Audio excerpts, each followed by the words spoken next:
இவர்கள் வந்த பிறகு கர்த்தர் ஒரு மிக முக்கியமான ஒரு தீர்க்க தரிசனம் உரைக்கிறார். என்னவென்று சொன்னால், சகரியாவின் புஸ்தகம் 12ஆம் அதிகாரம் 6வது வசனத்தை வாசிங்க. சகரியா 12:6 வாசிங்க. அந்நாளிலே யூதாவின்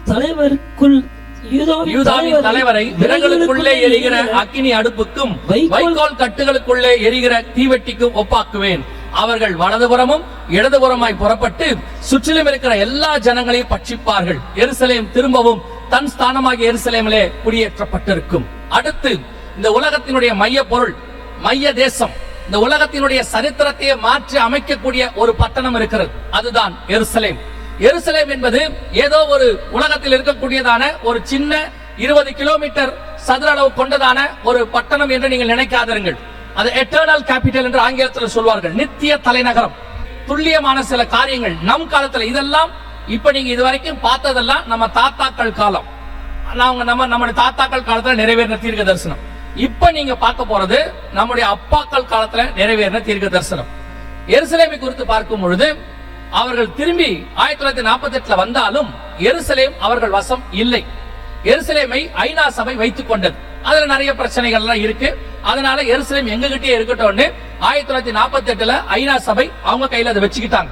ஆனா ஆண்டவர் சகரியா 12:6 சொல்ற வார்த்தை என்னவென்றால், எருசலேம் திரும்பவும் தன் ஸ்தானமாகிய எருசலேமிலே குடியேற்றப்பட்டிருக்கும். அப்படின்னா என்ன அர்த்தம்? எருசலேம் குடியேற்றப்படும். அது மட்டுமல்ல, அதுக்கென்று ஒரு ஸ்தானம் இருக்கு, அந்த ஸ்தானத்திலே குடியேற்றப்படும். கவனிங்கள், இந்த தீர்க்க தரிசனம் எத்தனை துல்லியம் பாருங்க.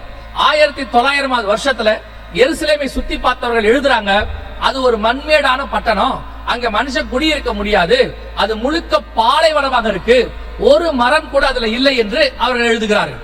ஆனால் வேதம் சொல்லுகிறது அது குடியேற்றப்பட்டிருக்கும். ஆண்டவர் சொன்னபடியே, கர்த்தர் சொன்னபடி, அந்த 2 போட்டோ கர்த்தர் சொன்னபடி எருசலேம் குடியேற்றப்பட்டாகி விட்டது. ஏன் இந்த நைட்ல உள்ள போட்டோவை போட்டிருக்கிறோம்னா, எப்போ மனுஷன் குடியேறானோ அப்போதான் அங்க இரவுல விளக்கெரியும், இல்லைன்னா அது காடு, அங்க மனுஷன் இல்லைன்னு அர்த்தம். இது ஏறக்குறைய 2000 வருஷம் கழிச்சு எருசலேம் கிபி 70 யூதர்கள் தங்கள் சுயதேசத்தை விட்டு விரட்டப்பட்டார்கள். விரட்டப்பட்டவர்கள் உலகம் எங்கும் சிதறி போனார்கள். அதோட எருசலேம் மண்மேடாயிடுச்சு. அதுல அந்த காலத்துல கொஞ்சம் பேர் தான் அதுல மிச்சம் இருந்தாங்களாம். அது கூட ரோமர்கள் என்ன பண்ணாங்களாம், ஆக்டிவான பர்சன்ஸ் அங்க வைக்கலையாம். திருப்பி அவங்க புரட்சி பண்ணுவாங்கன்னு சொல்லிட்டு ஊனமுற்றோர், நம்ம சொல்றல மாற்றுத்திறனாளிகள், அவர்களை மட்டும் கொண்டு வச்சுட்டு மிச்ச எல்லாரையும் விரட்டி விட்டுட்டாங்களாம். அது வெறும் மாற்றுத்திறனாளிகள் இருக்கிற இடமாக காணப்பட்டது. பிற்பாடு அது ஒரு பாலைவனமாக மாறிவிட்டது. 10ஆம் நூற்றாண்டு வரைக்கும் அது அப்படிதான் இருந்ததாக சொல்லப்படுகிறது. அதற்கு பிறகுதான் அங்கே யுத்தங்கள் எல்லாம் ஆரம்பிச்சது. அப்படி இருந்த பட்டணத்தை குறித்து ஆண்டவர் சொல்லுகிறார், எருசலேம் திரும்பவும் குடியேற்றப்பட்டிருக்கும். ஆண்டவர் சொன்னபடி மீண்டுமாக ஆண்டவர் ஒரு வசனம் சொல்வார்ல, வயல்வெளி வனாந்திரம் வயல்வெளியாய் மாறும் என்று சொல்லி, அதெல்லாம் துல்லியமான தீர்க்க தரிசனம். ஒரு வறட்சி பாலைவனத்துல மீண்டும் கர்த்தர் தேசத்தை உருவாக்கினார், ஜனங்களை கொண்டு வந்தார், நாட்டினார். ஆனா அதுல ஒரு வார்த்தையை ஆண்டவர் சொல்றார், அதான் ரொம்ப முக்கியம். அதே 12:6 சகரியாவின் புஸ்தகத்துல ஆண்டவர் சொல்லும் பொழுது, எருசலேம் திரும்பவும் தன் ஸ்தானமாகிய எருசலேமிலே குடியேற்றப்பட்டிருக்கும். எருசலேமினுடைய ஸ்தானம் என்ன? அதான் ரொம்ப முக்கியம். எருசலேமினுடைய ஸ்தானம் என்ன அப்படின்னு கேட்டீங்கன்னா, ஆதியாகமத்தின் புஸ்தகம் 14ஆம் அதிகாரத்திலிருந்து எருசலேம் இஸ்ரவேலுக்கு ஒரு ஸ்பிரிச்சுவல் கேபிட்டல். இப்போ ஆதியாகமத்தின் புஸ்தகம் 14ஆம் அதிகாரம் 18வது வசனத்துல மெல்கிசேதேக்கு என்று சொல்லக்கூடிய சாலேமின் ராஜா, உங்க எல்லாருக்கும் தெரியும், நீங்க எல்லாரும் பாட்டெல்லாம் பாடுவீங்க, சாலேமின் ராஜா, சங்கையின் ராஜா எல்லாம் பாடுவீங்க இல்லையா? அந்த சாலேம் என்பதுதான் எருசலேம். சாலேம் என்றால் சமாதானம், எருசலேம் என்றால் சமாதானத்தின் நகரம் என்று அர்த்தம். அதனுடைய ராஜா ஆபிரகாமோடு கூட உடன்படிக்கை பண்ணுகிறார். அடுத்து, ஒருவேளை ஆபிரகாமோடு உடன்படிக்கை பண்ணாரு, அதனால எருசலேம் ஆபிரகாமுக்கு உரியதா அப்படின்னு கேட்டீங்கன்னா, 15ஆம் அதிகாரம் கடைசி வசனம் ஆதியாகமத்துல ஆண்டவர் ஆபிரகாமை பார்த்து, உன் சந்ததிக்கு நான் தருவேன் என்று சொன்ன அந்த பட்டணத்துல ஒன்று எபூசியர் என்று இருக்கு. இந்த எபூசியர்கள் யார் என்றால், நியாயாதிபதிகளின் புஸ்தகம் 10ஆம் அதிகாரத்தை நீங்கள் வாசிக்கும் பொழுது அங்கே வசனம் தெளிவாய் சொல்லுகிறது, எபூசு என்பது எருசலேம் ஆகிய எபூசுக்கு நேராக என்று இருக்கிறது. வசனத்தின்படி மிக துல்லியமாக அந்த பட்டணம் அப்பொழுதே ஆபிரகாமின் சந்ததிக்கு கொடுக்கப்பட்டது. ஒருவேளை ஆபிரகாமின் சந்ததி என்று சொல்லுகிறீர்கள், ஆபிரகாமுக்கு பல சந்ததி இருந்தது. இஸ்மவேல் இருந்தார், கேத்தூரால் இருந்தார்கள், ஈசாக்கு இருந்தார், மறுமனையாட்டிகள் இருந்தாங்க, இப்ப யாருடைய சந்ததிக்கு அது கொடுக்கப்பட்டது அதை கேட்டீங்கன்னா 25ஆம் அதிகாரம் ஆதியாகமத்தின் புஸ்தகத்துல நீங்கள் வாசிக்கும் போது ஆபிரகாம் உயிரோடு இருக்கும் பொழுதே ஈசாக்கை விட்டு எல்லாரையும் அனுப்பிவிட்டான், தனக்கு உண்டான எல்லாவற்றையும் ஈசாக்குக்கு கொடுத்தான் என்று சொல்லி வேதம் சொல்கிறது. அப்பொழுதே எருசலேம் எபூசு ஈசாக்குக்கு கொடுக்கப்பட்டாகி விட்டது. ஒருவேளை அதெல்லாம் பைபிள்ல அந்த காலத்துல உள்ள கதை, அதுக்கப்புறம் எவ்வளவு மாற்றம் வந்துருச்சு அப்படின்னு சொன்னீங்கன்னா 1 நாளாகமத்தின் புஸ்தகம் 3ஆம் அதிகாரத்தை நீங்கள் வாசிக்கும் பொழுது அங்கே வசனம் 1, 2, 3 தெளிவாக சொல்லப்படுகிறது. எருசலேமிலே தாவீது தேவாலயத்தை கட்டினான் என்று, இடத்தை வாங்கினான் என்று, சாலமோன் தேவாலயத்தை கட்டினான் என்று மிக துல்லியமாக எருசலேம் தாவீதின் தலைநகராக இருந்தது என்பதை பார்க்கிறோம். ஒருவேளை இன்னைக்கு உள்ளவங்க சொல்லுவாங்க, எந்த காலத்து கதையை பேசிட்டு இருக்கீங்க, பைபிள் கதையை போய் 2000 வருஷம் 3000 வருஷத்துக்கு முன்னாடி, இன்னைக்கு வாங்க கரண்ட் சினாரியோக்கு வாங்க, இன்னைக்கு உள்ள காலகட்டத்துக்கு பேசுங்க அப்படின்னு நீங்க சொன்னீங்கன்னா வசனம் சொல்லுது முதலாம் உலக யுத்தம் முடிஞ்ச பிறகு மிக துல்லியமாக இல்ல, இதுக்கு முன்னாடி இதான் கவனிங்க, இது 1967 எருசலேம் இஸ்ரவேல் வசம் வந்துச்சு. வீடியோ வேர்ல்ட்ல எருசலேம் இஸ்ரவேல் வசம் வந்துச்சு. இந்த எருசலேம் எப்படி வந்துச்சு அப்படின்னு கேட்டீங்கன்னா 6 நாள் யுத்தம், யாம் கியூப்பர் வார் அப்படின்னு சொல்லுவாங்க. அந்த வாரின் படிதான் எருசலேம் வந்தது. ஏன் இதை உங்களுக்கு நான் சொல்றேன்னு கேட்டீங்கன்னு சொன்னா, முதலாம் உலக யுத்தம் முடிஞ்ச உடனே ஜெனீவாவில் வைத்து ஒரு ஒப்பந்தம் போடப்பட்டது.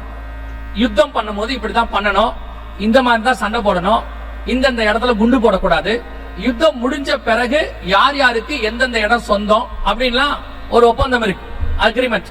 அதுக்கு பேரு ஜெனீவா ஒப்பந்தம் சொல்லுவாங்க. அந்த ஒப்பந்தத்தின் அடிப்படை என்ன சொல்லுதுன்னா, யுத்தம் முடியும் போது யார் எவ்வளவு தூரம் பிடிச்சிருக்காங்களோ அது அவர்களுக்கு சொந்தம், அந்த இடம் அவர்களுக்கு உரியது. அதுதான் ஜெனீவா ஒப்பந்தம். அதன் அடிப்படையில 1967 5 நாள் யுத்தத்துல இஸ்ரவேல் தேசம், இஸ்ரவேலர் இந்த எருசலேமை தங்கள் வசம் பிடித்தார்கள். இன்னைய வரைக்கும் எருசலேம் அவர்கள் வசம் தான் இருக்கிறது. வேதத்துல சொன்னபடி நீங்க எந்த அடிப்படையில எடுத்தாலும், அதாவது பைபிள் காலத்துல எடுத்துக்கிட்டாலும் சரி, அல்லது தாவீது காலத்துல எடுத்தாலும் சரி, அல்லது அதையும் தாண்டி இன்னைக்கு உள்ள சட்ட திட்டத்தின்படி நீங்க எடுத்தீங்கனாலும் சரி, எப்படி எடுத்தாலும் ஜெனீவா ஒப்பந்தத்தின்படி நான் சொல்றேன், எருசலேம் இஸ்ரவேலர்களுக்கு தான் சொந்தம். இப்போ இந்த எருசலேம் அவர்கள் கைக்கு வந்தது. சகரியாவின் புஸ்தகம் 12ஆம் அதிகாரம் 6வது வசனம் துல்லியமாக நிறைவேறியது. கர்த்தர் சொன்ன தீர்க்க தரிசனம் துல்லியமாய் நிறைவேறிச்சு. ஆனா அதுல ஒரு காரியத்தை ஆண்டவர் சொல்றார். அதே 12:6 எருசலேம் திரும்பவும் தன் ஸ்தானமாகிய எருசலேம். ஸ்தானமாகிய எருசலேம்னா என்ன அப்படின்னு கேட்டீங்கன்னா, எருசலேம் எப்பவுமே இஸ்ரவேலுடைய தலைநகரம் தான். தாவீது காலத்துல ஆரம்பிச்சிச்சு, அதுக்கு பிறகு அது கையை விட்டு போற வரைக்கும் அவங்க தலைநகராக தான் இருந்தது. ஒரு கோத்திரத்துக்கு, யூதேயாங்கிற பகுதிக்கு அது தலைநகராக இருந்தது. அது மீண்டும் தலைநகராக மாறணும் அந்த வசனத்தின் படி. ஆனால் அதற்கான சாத்தியக்கூறுகள் ஒண்ணுமே கிடையாது. காரணம், இஸ்ரவேலர்கள் 1948 வந்த பிறகு அந்த பகுதியில ஒரு இன்ச்சு கையில வச்சாலும் சுத்தி இருக்கிற 22 அரபு நாடுகளும் யுத்தத்துக்கு வந்துருவாங்க. அதனால அதுக்கு வாய்ப்பே கிடையாது. நடந்தது என்ன, 2018 அமெரிக்காவின் அதிபராக ட்ரம்ப் வந்தார். ராஜாக்களை தள்ளி ராஜாக்களை உருவாக்குறவர், அவரை கொண்டு வந்தார் அமெரிக்கா. முதல் முறை ட்ரம்ப் வந்தபோது அவர் சொன்ன வாக்குறுதிகளில் ஒன்று, இஸ்ரவேலின் தலைநகராக எருசலேமை மாற்றுவேன். சகரியா 12:6 மிக துல்லியமாக தீர்க்க தரிசனம் நிறைவேறியது. அவர் சொன்னபடியே ட்ரம்ப் சொன்ன அந்த வார்த்தை, இஸ்ரவேலுக்கு தலைநகரம் எருசலேம் அங்கீகரிக்கப்பட்டது, ரெகக்னைஸ் என்று சொல்லப்படுகிறது, அங்கீகரிக்கப்பட்டாகி விட்டது. இப்போ இதற்கு ஒரு மிகப்பெரியதான ஒரு எதிர்ப்பு வந்தது. இதுவும் தீர்க்க தரிசனத்தில் இருக்கிறது. சகரியாவின் புஸ்தகம் 12ஆம் அதிகாரம் 3-4 வசனம் சொல்லுகிறது, பூமியில் உள்ள ஜனங்கள் யாவரும் அதற்கு விரோதமாய் கூடிக்கொள்வார்கள் என்கிற தீர்க்க தரிசனம். அதன் அடிப்படையில் நீங்க பாத்தீங்கன்னு சொன்னா, மிக முக்கியமாக உலகத்தில் உள்ள எல்லா ஜனங்களும் அதுக்கு கூடிக்கொண்டார்கள். குறிப்பாக 22 அரபு நாடுகள், 27 ஐரோப்பிய நாடுகள் எல்லாம் ஒன்றாக சேர்ந்து எருசலேமை தலைநகராக மாற்ற கூடாது என்று சொன்னார்கள். ஆனால் கர்த்தர் சொன்னார், அது மீண்டும் தலைநகராக மாறும் என்று சொல்லி. பூமியில் உள்ள அத்தனை பேரும் ஒன்னா சேர்ந்து ஒரு காரியத்தை சொன்னாலும் சரி, கர்த்தர் சொல்றது மட்டும்தான் நடக்கும். காரணம், அவர் சொன்ன வார்த்தைகளில் ஒன்றும் தவறி போகவில்லை. இதுவரைக்கும் தவறி போகல. 1917 இருந்து 67 வரைக்கும் தீர்க்கதரிசனத்தை பார்க்கிறோம். வசனத்தில் சொன்னது சொன்னபடி நிறைவேறுகிறது. ட்ரம்ப் தன்னுடைய அஸ்திரம் என்று சொல்வார்கள், யுஎன்ல இருக்கக்கூடிய வீட்டோ பவர் என்று சொல்வார்கள். அதன் அடிப்படையில் ஐநாவிலே ட்ரம்ப் கொண்டு வந்த அந்த வீட்டோ பவர் மூலமாக எருசலேம் திரும்பவும் அதோடைய ஸ்தானத்துல இஸ்ரவேலோட கேபிட்டலாக அனௌன்ஸ் பண்ணப்பட்டது. கர்த்தர் சொன்ன தீர்க்க தரிசனம் சகரியாவின் புஸ்தகம் 12:6 துல்லியமாக நிறைவேறியது. நீங்கள் ஒருவேளை இந்த செய்தியை கேட்டுக்கொண்டிருக்கிற உங்களுக்கு நான் சொல்லுகிறேன், நீங்களும் நானும் இந்த சகரியாவின் புஸ்தகம் 12ஆம் அதிகாரம் 3 முதல் 6 வசனங்கள் இருக்கிற காலகட்டத்திலே வாழுகிறோம். கர்த்தர் சொன்ன தீர்க்க தரிசனம் இந்த காலகட்டத்துக்குரியது, அந்த வசனம் இந்த காலகட்டத்துக்குரியது. நீங்களும் நானும் அந்த காலகட்டத்துக்குரிய மக்களாக தான் இருக்கிறோம். நம் கண்களுக்கு முன்பாக எருசலேம் திரும்பவும் அதே ஸ்தானத்தில் வந்து உட்கார்ந்து விட்டது. கர்த்தர் சொன்னபடி எருசலேம் தலைநகராக மாறிவிட்டது. அதே காலத்துல அதே 12:3-4 வாசிங்கள் பார்ப்போம். சகரியாவின் புஸ்தகம் 12:3-4. அந்நாளிலே நான் எருசலேமை சகல ஜனங்களுக்கும் பாரமான கல்லாக்குவேன், அதை கிளப்புகிற யாவரும் சிதைக்கப்படுவார்கள், பூமியில் உள்ள ஜாதிகள் எல்லாம் அதற்கு விரோதமாய் கூடிக்கொள்வார்கள். இதுதான் இப்பொழுது நடக்கிறது. நன்றாய் கவனிங்கள். இப்ப இதான் நடந்துட்டு இருக்குது. எல்லாரும் கூடிக்கொண்டாச்சு. எருசலேம் பாரமான கல்லாக மாறிடுச்சு. அடுத்த சில மாதங்கள்ல மிக முக்கியமான ஒரு தீர்க்க தரிசனம் இதன் அடிப்படையில நிறைவேறும். அதை முடியும் போது நான் சொல்லிவிட்டு ஜெபித்து முடிக்க விரும்புகிறேன். இந்த காலகட்டத்துக்கு பிறகு இங்கே மிக முக்கியமாக ஒரு தேவாலயம் வரும் என்று வேதம் சொல்லுகிறது. கவனிங்கள், ஒரு மிக முக்கியமான தேவாலயம் வரும். அதாவது இஸ்ரவேலுடைய 3வது தேவாலயம். தானியேல் புஸ்தகம் 9ஆம் அதிகாரம் 27வது வசனத்திலும் 24ஆம் அதிகாரம் மத்தேயு எழுதின சுவிசேஷம் 15வது வசனத்திலும் இதை குறித்து சொல்லப்பட்டிருக்கிறது. பாழாக்கும் அருவருப்பை குறித்து தானியேல் தீர்க்கதரிசி சொல்லி இருக்கிறானே, வாசிக்கிறவன் சிந்திக்க கடவன். அதை பரிசுத்த ஸ்தலத்தில் நிற்க காணும் போது யூதேயாவில் இருக்கிறவர்கள் மலைகளுக்கு ஓடிப்போங்கள் என்று வேதம் சொல்லுகிறது. அந்த பரிசுத்த ஸ்தலம் தான் வரப்போகிறதான இஸ்ரவேலுடைய தேவாலயம். இதுதான் ஏற்கனவே சாலமோன் கட்டின தேவாலயத்தினுடைய மாடல். அதற்கு பிறகு அது நேபுகாத்நேச்சாரால் இடிக்கப்பட்டது. அதற்கு பிறகு செருபாபேல் தேவாலயத்தை கட்டினார். அந்த தேவாலயமும் அதற்கு பிறகு தீத்துராயினால் கிபி 70 இடிக்கப்பட்டது. இப்போ தேவாலயம் இல்லை. அந்த இடத்துல வேறொரு வழிபாட்டு தலம் இருக்கிறது. கிட்டத்தட்ட கிபி 100ஆம், அதாவது கிபி 10ஆம் நூற்றாண்டு, கிபி 100ல அது கட்டப்பட்டது. கட்டப்பட்டு இன்றளவும் அந்த கிபி 1000ல அது கட்டப்பட்டது. இன்றளவும் அந்த வழிபாட்டு தலம் அங்கே இருக்கிறது. ஆனால் வேதம் சொல்லுது 3வது தேவாலயம் அங்கே வரும். தேவாலயம் வருமா, என்ன நடக்கும் என்பதை நான் அடுத்து சொல்றேன். இப்போ தேவாலயத்துக்கான எல்லாம் தயாராகி விட்டது. அதான் ரொம்ப முக்கியம். வேதம் சொல்லுகிறது கடைசி காலத்துல தேவாலயத்துக்கான எல்லா காரியம் நடக்கும். இப்ப நீங்க பாக்குறது அதனுடைய பிளான், எப்படி தேவாலயம் கட்டணும் அப்படின்னு சொல்லி அவங்க தேவாலயத்துக்கான எல்லா பிளானும் போட்டு ரெடியா வச்சிருக்காங்க. 1987ல இருந்து இது நடக்குது. இந்த டெம்பிள் இன்ஸ்டிடியூட் அப்படிங்கிறவங்க தான் அதுக்கான பொறுப்பு எடுத்திருக்கிறாங்க. தேவாலயத்துக்கான கல் முதல் கொண்டு அவங்க வாங்கி வச்சுட்டாங்க. இது அதற்கான பிளான். அடுத்து நீங்க பாத்தீங்கன்னா அதற்கான பொருட்கள் இதெல்லாம் தேவாலயம் கட்டுவதற்கு தேவாலயத்துக்குள்ள வைக்க போகிற அந்த பரிசுத்த ஸ்தலம், மகா பரிசுத்த ஸ்தலம் அப்படின்னு சொல்லுவாங்க, ஹோலி மோஸ்ட் ஹோலி என்று சொல்வார்கள். அதற்கான பாத்திரங்கள் எல்லாம் தயாரா இருக்கு. அது மட்டுமல்ல, அதற்கானதான அந்த கல்வெட்டுகள், அந்த வைக்கக்கூடியதான பலிபீடத்துக்கான கல் வாங்கியாச்சு. ஒரே பாறையில் செய்யப்பட்ட கல் ரெடியா இருக்கு. இது 7 கிளை உள்ள பொன் குத்து விளக்கு, மெனோராக் என்று சொல்வார்கள், அதுவும் ரெடியாக இருக்கிறது. இது ஆசாரியத்துவத்துக்கு படிக்கிறது. எப்படி எல்லாம் ஆசாரியத்துவம் பண்ணணும். அங்கே 3 வகை இருக்கும். லேவியர்கள், ஆசாரியர்கள், பிரதான ஆசாரியன், 3 பார்ட்டாக இருக்கும். இப்ப அதற்கான படிப்புகள்லாம் படிக்கப்பட்டு இப்ப எல்லாம் ரெடியாக இருக்கிறது. தேவாலயத்துக்கான மிக முக்கியமான எல்லா காரியங்களும் தயாராக இருக்கிறது.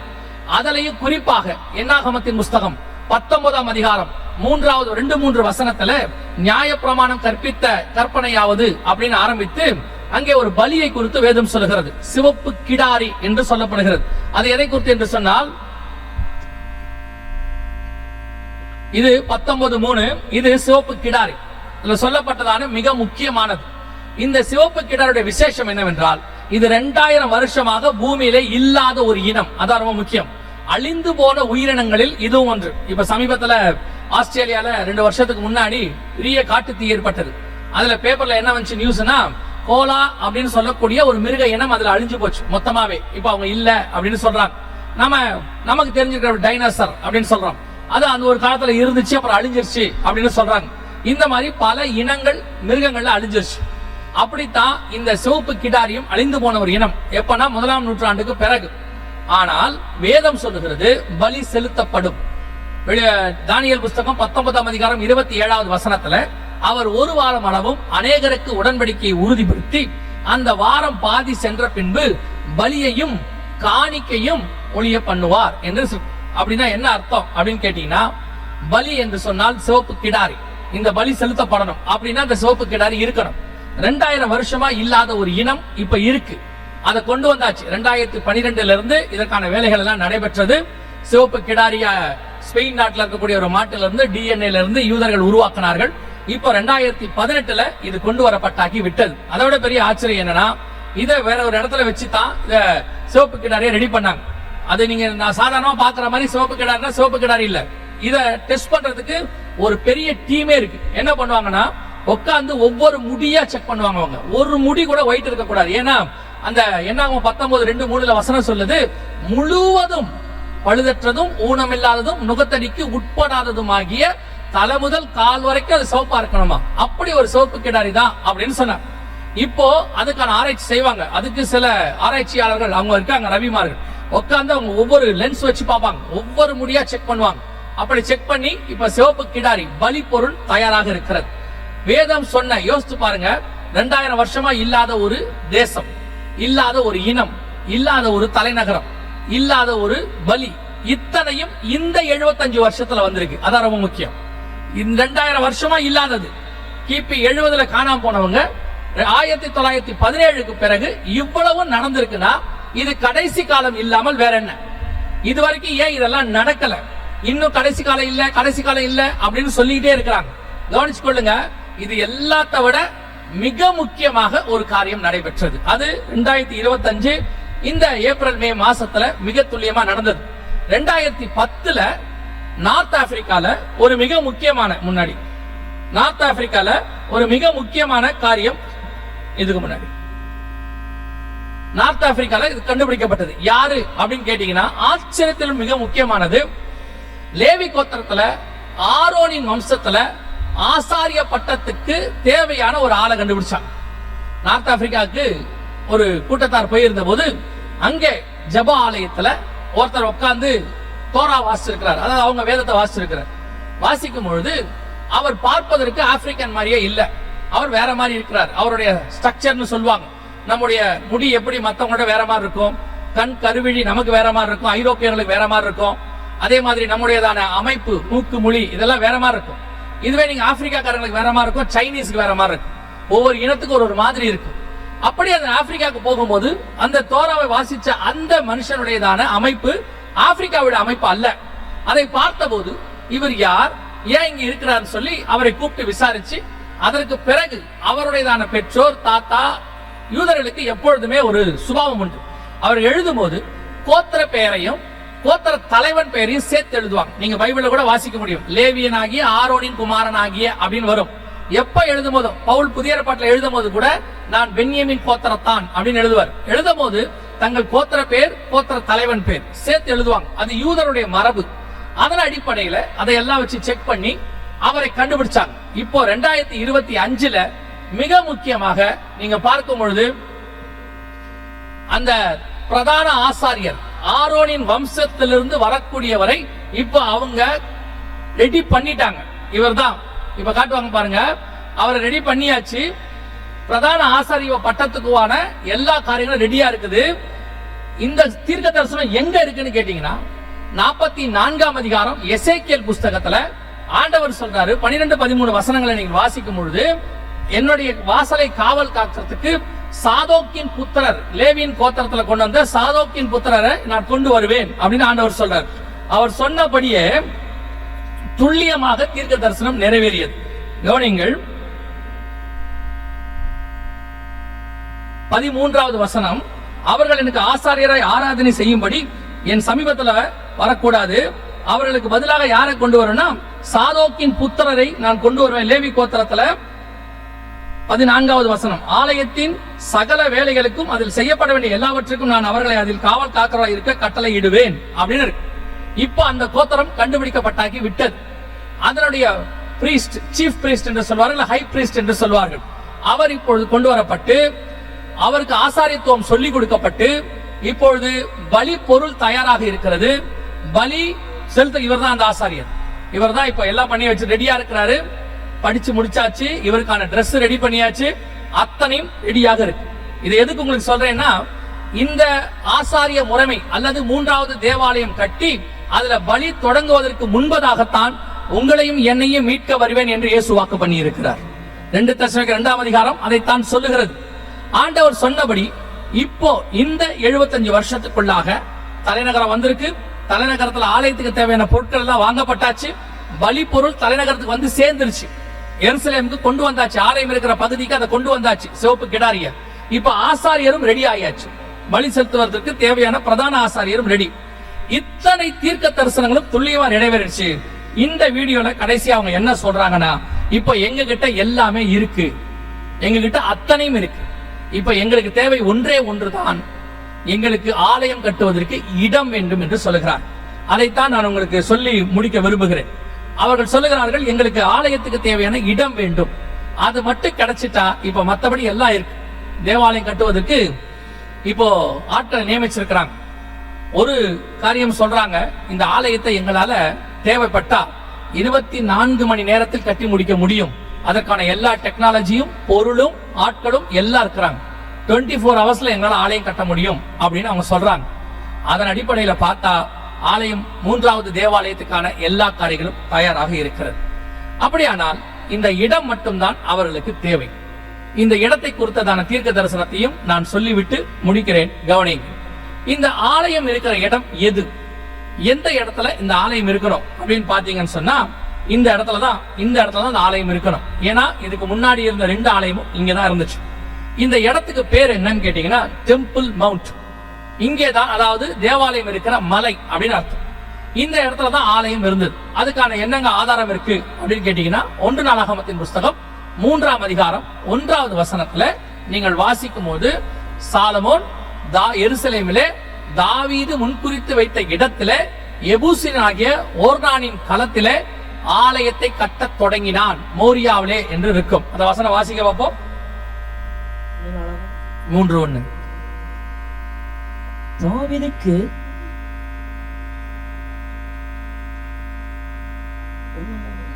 தாவீதுக்கு எப்ரோனிலே பிறந்த குமாரன். 1:3.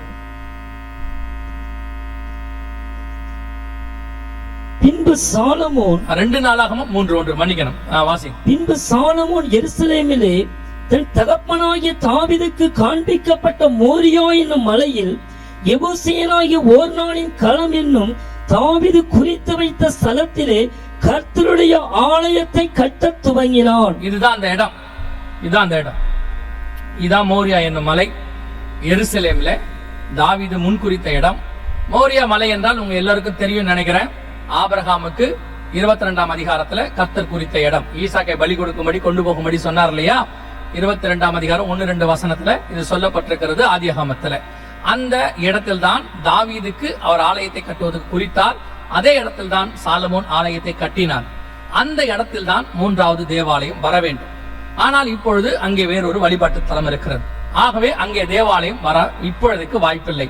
ஆனால் எல்லா தீர்க்க தரிசனங்களும் துல்லியமா இப்பதான் நடந்திருக்குது. எப்படி? அவங்க வந்துட்டாங்க, தலைநகரம் வந்துருச்சு, ஆசாரியன் வந்துட்டாரு, 2010 கண்டுபிடிச்சிட்டாங்க. அது மட்டுமல்ல, பலி பொருள் ரெடி ஆயிருச்சு, தட்டுமுட்டு சாமான்கள் எல்லாம் வாங்கி முடிச்சாச்சு.